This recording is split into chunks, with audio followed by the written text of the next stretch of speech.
Halo semuanya, di video kali ini kita akan belajar salah satu routing dinamis, protokol routing dinamis, yaitu Routing Information Protocol atau RIP. Merupakan kelanjutan dari materi static routing sebelumnya. Nah, topologi yang kita gunakan masih sama dengan static routing. Nah, di sini ada 3 multi-layer switch, di mana masing-masing terhubung ke switch lalu kedua PC. Nah, konfigurasi sementara di tiap multi-layer switch ini saya telah mengkonfigurasikan setiap interface IP address-nya. Ini sesuai pada topologi ini. Nah, sekarang kita akan mengkonfigurasikan routing dinamis RIP tersebut. Oke, kita masuk ke multi-layer switch pertama yang di sebelah kiri. Kita masuk ke Global Configuration Mode, lalu tekan Router RIP. Nah, kita masuk ke version 2. Nah, masukkan perintah network spasi tiap alamat network yang ingin Anda masukkan ke protokol RIP tersebut. Nah, di sini semua network kita akan masukkannya ke RIP. Kita akan menghubungkan setiap multi-layer switch ke dalam protokol RIP, sehingga yang kita masukkan adalah semua network yang terhubung. Nah, lihat pada multi-layer switch pertama ini sebelah kiri, yang terhubung adalah network A dan B. Ingat, yang digunakan adalah alamat network. Nah, pertama kita masukkan alamat network A, yaitu 192.168.10.0. Lalu kita masukkan alamat network B, 191.168.20.0.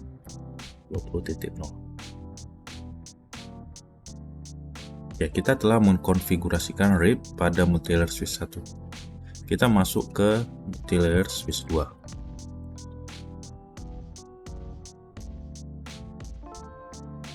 Nah, sama seperti multi-layer switch 1, router RIP, kita pakai version 2. Lalu network yang terhubung adalah network B, D, dan C. Kita masukkan dulu network B, 20.0, lalu 30.0. Ini network. Lalu network 40.0. Ingat, yang dimasukkan adalah alamat networknya. Oke, kita masuk ke multi-layer switch 3.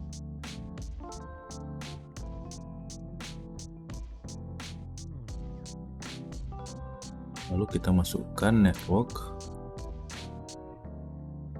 50.0. Oke, kita sudah mengkonfigurasikan RIP. Ini adalah contoh paling sederhana mengkonfigurasikan RIP. Pada materi ini kita hanya konfigurasi singkatnya, pengenalan.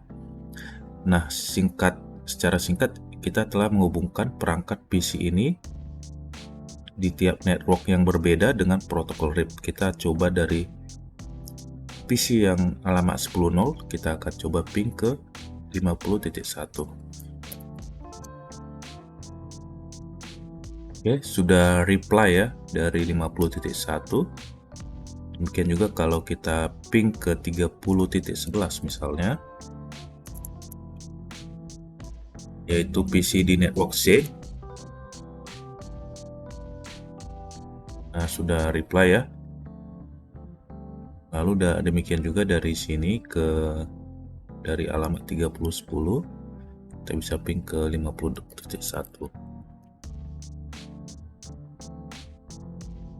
Oke, kalau kita lihat di salah satu multi-layer switch, kita dapat melihat di sini R artinya RIP, artinya alamat ini sudah tercapai melalui interface 22, yaitu di FA01-nya multi-layer switch 2. Alamat sini sudah bisa dicapai melalui 22 dengan protokol RIP. Jadi R ini menandakan RIP. Jadi alamat 50.0 juga sudah dikenal melalui RIP, yaitu melalui interface 22. Pada materi yang terpisah, saya telah menjelaskan perbedaan dari routing statik dengan routing dinamis, di mana routing statik jalurnya telah ditentukan secara manual pada tiap perangkat. Jadi, sebuah paket data dia akan melalui jalur yang sudah ditentukan oleh perintah routing statik tersebut. Jadi, berbeda dengan routing dinamis menggunakan algoritma routing sesuai dengan routing protokol apa dan metrik apa yang digunakan. Jadi kelebihannya routing dinamis ini apabila topologinya memungkinkan, dia dapat menentukan jalur cadangan atau jalur kedua apabila jalur utamanya telah putus. Berbeda dengan routing statik, apabila tidak dikonfigurasikan spesifik, maka dia hanya bisa melewati routing manual yang telah ditentukan, walaupun secara fisik ada rute yang dapat menuju network tujuan tersebut. Namun dia tidak akan menggunakan rute tersebut apabila tidak ditentukan dengan static routing secara spesifik. Nah, untuk menunjukkan hal tersebut, saya telah menggunakan topologi kita yang sebelumnya, namun kali ini saya menghubungkannya secara mesh. Jadi ini sama seperti sebelumnya, namun kita tambahkan network F di antara multilayer switch 1 dan 3 sehingga dia saling terhubung satu sama lain. Di sini saya ingin menunjukkan bagaimana routing protokol RIP bekerja dengan metrik yang digunakan yaitu hop count. Nah, di sini telah saya konfigurasikan alamat IP-nya di tiap interface sesuai dengan yang tertulis pada topologi. Namun di sini belum saya konfigurasikan RIP-nya. Perintahnya sama seperti yang kita lakukan di topologi sebelumnya. Kita masukkan alamat network yang terhubung.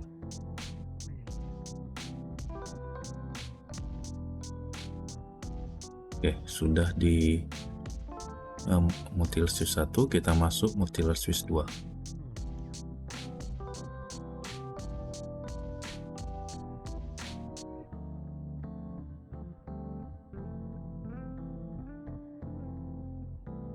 (20, 30, dan 40). Oke, kita masuk ke multilayer switch ketiga.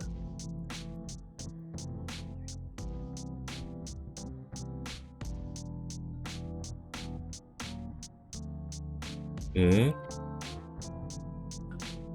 kita telah mengkonfigurasikan RIP di tiap perangkat multilayer switch.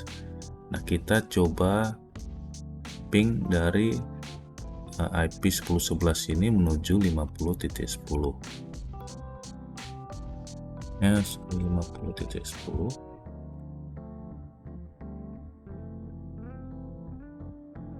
Oke, setelah berhasil. Nah, pada packet tracer ini kita bisa mensimulasikan alur paket datanya. Jangan lupa di sini Anda hanya centang ICMP ya. Nah, kita akan mengirimkan sebuah paket data dari 10.11 tadi ke 50.10. Nah, kita lihat dia melewati network F. Walaupun ada jalur alternatif yaitu lewat multilayer switch 2. Nah, kira-kira kenapa? Karena routing protokol RIP menggunakan hop count sebagai metrik. Hop count itu adalah ya hop, kalau dalam bahasa Indonesia itu loncatan ya. Jadi dia ada berapa perangkat spesifik router atau multilayer perangkat layer 3 yang dilewati untuk menuju network tersebut. Jadi semakin sedikit semakin baik. Jadi di sini untuk mencapai dari network A, untuk mencapai network E, dia hanya dari multilayer switch 1 hanya satu loncatan. Berbeda dengan kalau kita lewat multilayer switch 2, dia ada dua loncatan. Jadi paling cepat itu satu loncatan. Nah, kalau kita putuskan network F begini, lalu kita kembali kirimkan dari 10.11 ke 50.10. Oke, seperti ini. Nah, maka dia akan melewati rute yang terbawah. Karena mereka telah bekerja sama dalam routing protokol RIP, mereka telah tahu bahwa ada jalur berikutnya dengan hop count yang lebih banyak apabila jalur utamanya putus. Nah, kalau kita hubungkan kembali,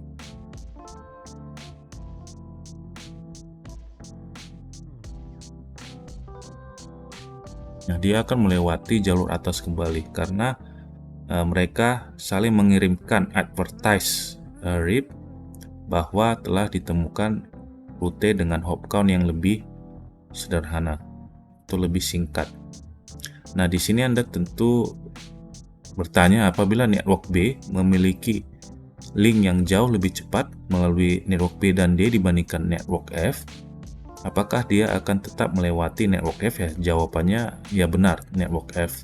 Karena Routing Information Protocol atau RIP ini hanya melihat hop count, sekalipun jalur lain yang memiliki hop count lebih besar memiliki link yang lebih cepat. Jadi kelemahan di RIP itu dia hanya terpaku pada hop count. Oke, berikutnya saya akan memberikan soal latihan. Di sini ada sebuah topologi dengan 4 multilayer switch, di mana di sini di multilayer switch yang di kiri bawah dan kanan bawah ini terhubung ke PC, masing-masing IP-nya 10.10. Nah, Anda coba simulasikan routing RIP. Anda terapkan routing RIP di tiap multilayer switch ini. IP Anda tentukan sendiri, silahkan IPDT interface. Nah, nanti Anda coba simulasikan paket data dari PC 10.10, 191.68.10.10 ke 192.168.50.10. Nah, rute utama mana yang digunakan? Lalu kemudian Anda putuskan rute tersebut. Nah, coba lihat rute mana yang kemudian digunakan. Nah, setelah itu Anda putuskan lagi rute yang kedua tersebut, lalu lihat rute mana yang digunakan dari PC sumber ke PC tujuan tersebut. Oke, mudah-mudahan soal latihan ini dapat membantu Anda memahami routing RIP secara baik. Demikian video ini, terima kasih, sampai jumpa di video berikutnya.